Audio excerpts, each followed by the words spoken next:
Hello mga mare! Welcome to my mini vlog!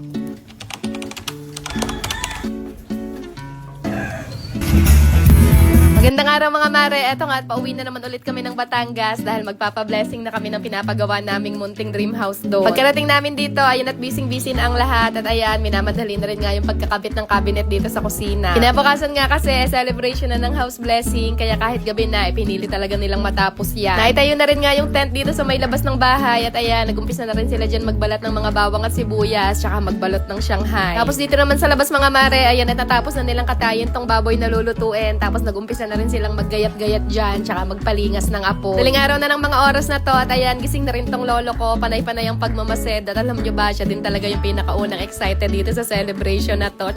At ito lang din talaga maganda dito sa probinsya mga mare dahil kapag ka nga merong ganitong handaan, napakarami talagang mga tumutulong. Dumating na rin nga pala dyan yung pinagawa naming mesa, ang kaso lang mga mare, hindi pa raw natapos gawin yung mga upuan kaya ayun at yung mesa na lang muna yung una nilang hinati. Eto nga, tinabot na sila ng pagsikat ng araw dyan pero tuloy-tuloy pa rin talaga sila sa pagluluto at pagpe-prepare ng mga handa. At maya-maya pa, dumating na rin tong catering service at nagumpisa na rin silang mag-decorate dito sa may tent. Inatin na rin nga pala tong video okay na nirentahan namin at ayan, bininyagan na nga kagad nitong lola ko at saka nitong biyanan ko. Tapos etong batang maliit naman, tamang sayaw-sayaw lang dito. Nako, napakabibo talaga niyan mga mare at hindi talaga siya nahihiya kahit maraming tao sa paligid. Sinilip ko lang din muna ulit yung pagde-decorate nila dito. Ayan, medyo patapos na sila niyan at ang ganda rin nga ng pagkakaayos nila. Umalis lang din muna ako saglit dyan at pupunta kami sa bayan para bumili ng mga kulang na rekado tsaka ng iba pang mga kailangang gamit sa bahay. Bale, iniwan ko na lang yung cellphone ko dito mga mare para mabidyohan pa rin nila yung iba pang mga kaganapan dito habang wala ako.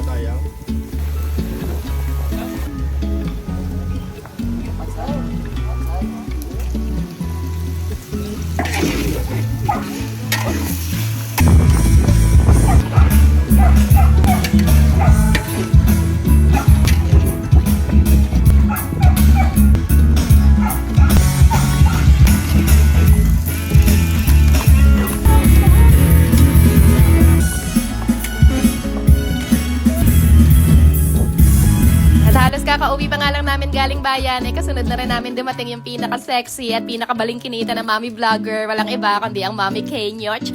Ay! Sobrang kinikilig talaga ako dyan mga mare dahil sa wakas nga na-meet ko na rin yung isa sa mga hinahangaan kong mommy vlogger. Matagal naman na kami nagchichikahan sa chat pero grabe, iba pa rin pala talaga yung feeling na na-meet ko na siya ng personal. Kasama niya rin syempre ang Daddy Jen, sobrang aliw na aliw din talaga ako kapag ka nagbo-voice over na yan tsaka yung cute na cute nilang tatlong chikiti. At maya-maya pa, dumating na rin tong si Mami Ina, kasama din yung pamilya niya at isa rin nga pala siyang mommy vlogger from Bataan. Sobrang thankful talaga ako sa mga mommies na itong mga mare dahil kahit malayo pa nga yung pinanggalingan nila talagang naglaan sila ng oras para makapasyal dito sa amin. The next naman dumating tong si Mami Yola, kasama yung hobby niya at isa rin siyang mommy vlogger at hindi ko in-expect na mas maganda pa pala siya sa personal. Pati rin nga yung hobby niya mga mare, grabe, napakagandang lalaki din at talagang tinanong ko sila dyan kung ano baka ko yung ginagamit nilang skincare at bakit napaka-fresh nila.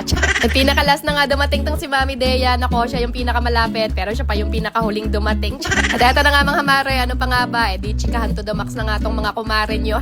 Hindi na rin nga ako masyadong nakapag-video niyan dahil napachika na talaga ako ng sobra sa kanila. Imagine ba naman, parang kailan lang pinapanood ko lang tong mga to pero ngayon, ayan at kasama ko na silang lahat. Buti na nga lang mga mare at meron palang mga clips dito na kinuhanan ng asawa ko habang nagchichikahan kami kaya kung meron man akong na-miss, panoorin nyo na lang sa mga vlog nila. At sana, suportahan nyo rin tong mga kumare ko na to na talaga namang napakababait lahat. Si Mami K Daily Vlog, si Mami Dea, si Mami Ina, tsaka si Mami Yola Amazing. Andyan din si Dada Amazing, tsaka si Kumaring Duna na napakatotoong tao lahat. Kaya naman kahit first time ko pa lang sila lahat na meet ngayon, napakagana talaga kagad ng loob ko sa kanila.